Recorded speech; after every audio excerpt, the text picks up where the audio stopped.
Assalamualaikum warahmatullahi wabarakatuh.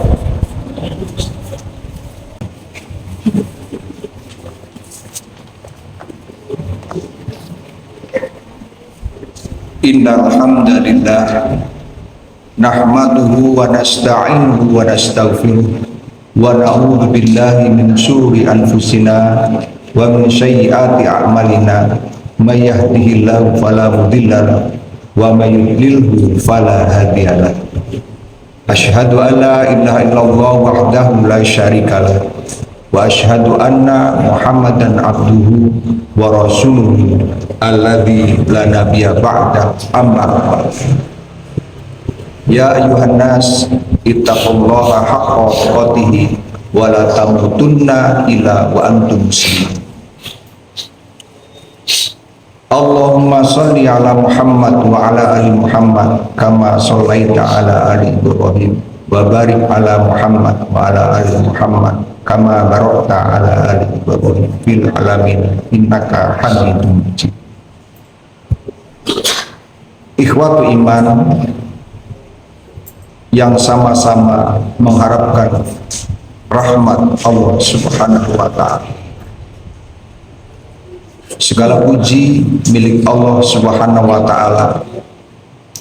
Sepantasnya kita tak boleh berhenti untuk bersyukur padanya, yang mana hingga detik ini Allah masih memberikan kesempatan berupa keimanan, kesehatan, yang semuanya itu akhirnya mendorong kita untuk mendatangi masjid ini untuk melaksanakan salah satu perintah, yaitu melaksanakan sholat Jumat secara berjamaah.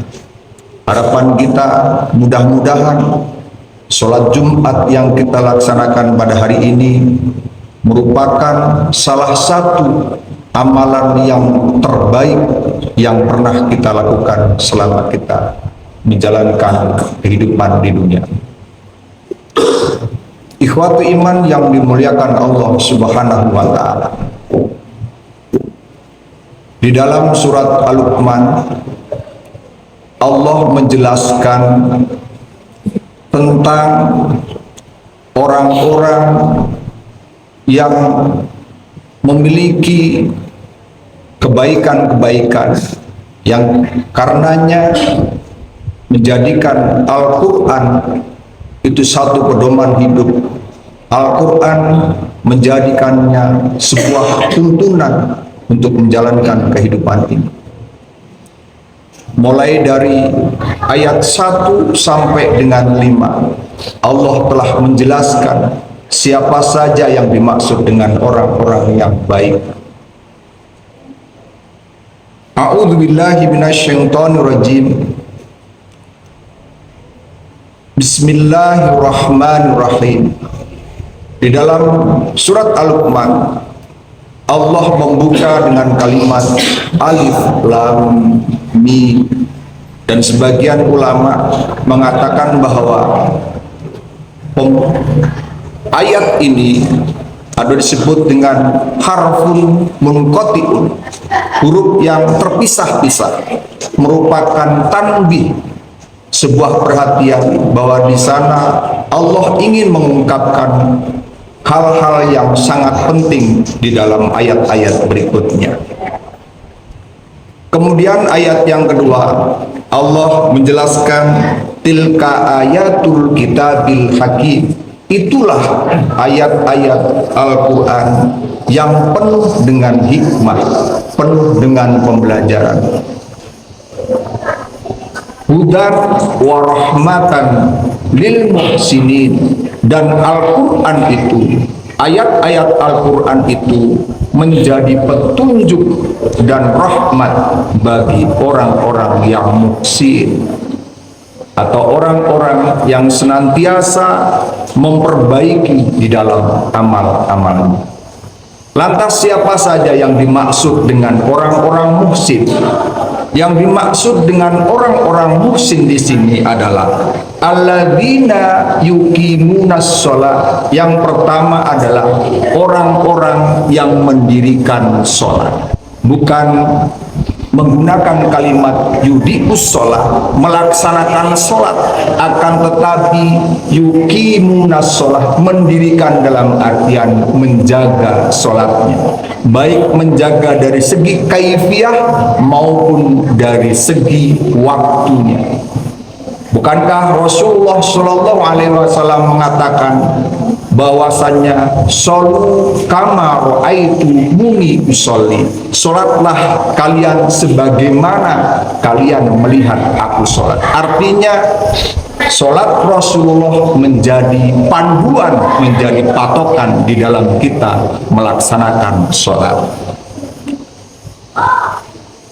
Ikhwatu iman, selain itu amalan sholat merupakan salah satu amalan yang paling dicintai oleh Allah Subhanahu wa Ta'ala. Pernah Rasulullah Shallallahu Alaihi Wasallam ditanya, ayu amali ahabu ilallahi azza wa jalla, menggunakan isim tabdil menunjukkan ada tingkatan-tingkatan rating. Baik Rasulullah, amal apakah yang paling dicintai oleh Allah Azza wa Jalla? Kemudian Rasulullah Shallallahu Alaihi Wasallam menjawab, as-sholatu ala waktiha. Maksudnya adalah as-sholatu ala awwali waktiha, sholat di awal waktu. Itulah amalan yang paling dicintai oleh Allah Subhanahu wa Ta'ala. Summa ayu, kemudian apalagi ya Rasul? Birul biwalidaini. Kemudian rating yang kedua adalah berbuat baik kepada kedua orang tua. Kemudian ditanya lagi, summa ayu, kemudian apalagi ya Rasul setelah birul biwalidaini? Jihadu fi sabilillah. Jihad bermakna perang. Ternyata kalau kita urut, ternyata sholat memiliki rating yang pertama, amalan yang paling dicintai oleh Allah Subhanahu wa Ta'ala. Ikhwatu iman yang dimuliakan Allah Subhanahu wa Ta'ala. Dan perlu kita pahami juga bahwasanya sholat merupakan salah satu tolak ukur amalan manusia, dan nanti akan dimintai pertanggungjawaban atau dihisab yang paling awal. Di dalam sebuah riwayat dijelaskan dari sahabat Abu Hurairah, an Abi Hurairah radhiyallahu an qala Rasulullah sallallahu alaihi wasallam, inna awwala ma yuhasabu bihil abdu yaumal qiyamah min amalihi as-shalah. Sesungguhnya yang paling awal, yang pertama kali akan dihitung, akan dihisab dari amal-amal seorang hamba pada hari kiamat adalah sholat. Fa'in sholahat faqad aflaha waddah. Apabila sholatnya beres, sholatnya bagus, faqad aflaha, maka dialah orang yang beruntung dan berhasil. Akan tetapi sebaliknya, wa in fasadat, apabila sholatnya rusak, faqad khaba wa khasir, maka orang itu adalah termasuk orang yang gagal dan rugi. Wa in taqassa min faridatin, jika ada kekurangan di dalam surat fardunya, qala rabbu, maka berfirmanlah Allah Subhanahu wa Ta'ala kepada para malaikat, unduru, lihatlah oleh kalian para malaikat, hal li abdi min tatawwu'i, apakah ada amal-amal sholat tatawu. Sholat tatawu itu adalah nama lain dari mandub, nama lain daripada sunnah, artinya di luar sholat fardu. Fayukammilu biha ma in taqassa minal faridah, maka solat tatawuf atau solat sunnah itu akan menjadi penyempurna solat seseorang yang belum sempurna dari solat fardunya. Di dalam riwayat memiliki dampak yang baik atau tidak, apakah ini nantinya akan menimbulkan dosa bagi si pelaku atau sebaliknya akan membuahkan pahala baginya. Inilah yang akan menjadi sebuah kehati-hatian, keihtiyatan bagi seseorang ketika ingin melakukan amal-amal di dalam menjalankan kehidupan ini. Barakallahu li wa lakum. Alhamdulillah ya tarhamu ibadul mu'minun wa bi inayatihi wa taufiqihi yahtadid dhalun. Asyhadu an la ilaha illallah wahdahu la syarikalah wa asyhadu anna Muhammadan abduhu wa rasuluhu alladzi la nabiyya ba'da amma ba'd. Ikhwatu iman yang dimuliakan Allah Subhanahu wa taala. Dari beberapa kriteria yang telah disampaikan tadi, Allah merangkum dalam ayat berikutnya, ulaika ala hudam mir rabbihim. Itulah mereka, orang-orang yang melaksanakan sholat, menjalankan sholat, menjaga sholat, mendirikan sholat, menunaikan zakat, meyakini akan hari pembalasan, adalah orang-orang ala hudan mir rabbihim, orang yang mendapatkan petunjuk dari Tuhan mereka, dari Allah Subhanahu wa taala. Wa ulaika humul muflihun, dan mereka itulah orang-orang yang beruntung atau nanti mendapatkan kemenangan. Ikhwatu iman yang dimuliakan Allah Subhanahu wa taala. Allah menjelaskan di dalam surat Al-Luqman 1 sampai dengan 5 tentang kebaikan-kebaikan seseorang. Dan setelah menjelaskan tentang orang-orang yang baik, 2 ayat kemudian Allah menjelaskan tentang orang-orang yang sebaliknya, yang bertolak belakang, artinya tidak menjadikan Al-Quran sebuah panduan atau tuntunan hidup, akan tetapi bahkan mereka menjadikan Al-Quran itu sebuah olok-olokan, menjadikan omongannya, pembicaraan itu untuk menyesatkan orang lain. Sebagaimana yang difirmankan Allah Subhanahu wa taala dalam Al-Luqman surat Al-Luqman ayat 6, A'udzu billahi minasyaitonir rajim wa minan nasi may yashtari lahwal hadits liyudhilla an sabilillahi bighairi ilm.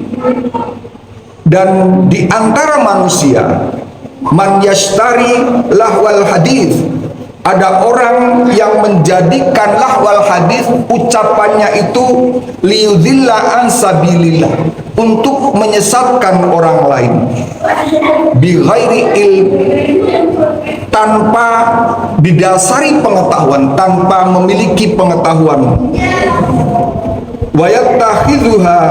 Wayattakhidhaha huzwa, dan menjadikan ayat-ayat Al-Quran itu huzwa, sebuah perolok-olokan.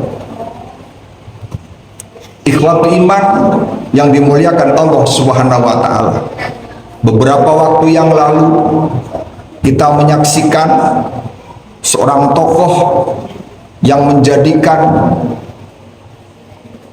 sholat menjadi sebuah gurauan karena perbedaan pilihan.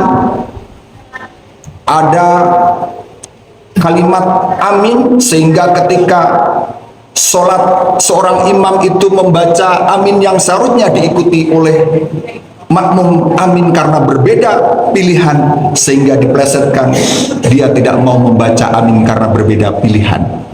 Bahkan karena angkanya pun berbeda, tidak mau ketika ada syariat bahwasanya ketika membaca at-tahiyat itu harus ada simbol telunjuk jari, dia tidak mau menjadikan itu sebuah atau sebagai syariat yang sebenarnya itu sangat membuat sakit hati orang-orang yang seharusnya itu tidak dibawa dalam ranah agama. Tapi itulah ikhwatul iman, orang yang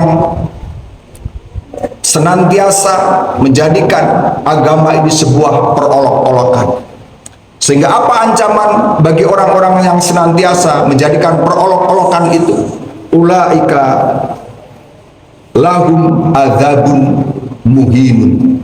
Mereka itu diancam oleh Allah dengan adab yang menghinakan. Wa idza tutla alaihi ayatuna, dan apabila dibacakan ayat-ayat kami, wala, mereka berpaling, mustakbiron, dan karena kesombongan, ka'alam yasma'ha, seolah-olah mereka itu tidak pernah mendengar ayat-ayat Al-Quran, ka'anna fi udhunai waqro, seperti atau seolah-olah di dalam telinganya terdapat sumbatan sehingga dia tidak mampu untuk mendengar kalimat-kalimat yang ada dalam Al-Quran. Fabashirhu, maka kabarkanlah kegembiraan kepada ia, bi'adzabin alim, bahwa kelak dia akan mendapatkan adab yang sangat pedih. Na'udzubillah. Ikhwatu iman yang dimuliakan Allah Subhanahu wa taala. Mudah-mudahan Allah senantiasa memberikan petunjuk kepada kita, memberikan tuntunan kepada kita, dan mudah-mudahan kita senantiasa takut kepada azab Allah Subhanahu wa taala, karena kita yakin, semuanya yakin akan mengalami kematian, dan hidup tidaklah terlalu lama, dan itu semuanya akan kita pertanggungjawabkan di hadapan Allah Subhanahu wa taala. Mungkin itu yang bisa saya sampaikan, kurang lebihnya mohon maaf. Aqulu qauli hadza wa astaghfirullah li wa lakum. Rabbana la tuzigh qulubana ba'da idh hadaitana wa hab lana min ladunka rahmatan innaka antal wahhab. Rabbana atina fid dunya hasanah wa fil akhirati hasanah wa qina adzabannar. Assalamualaikum warahmatullahi wabarakatuh.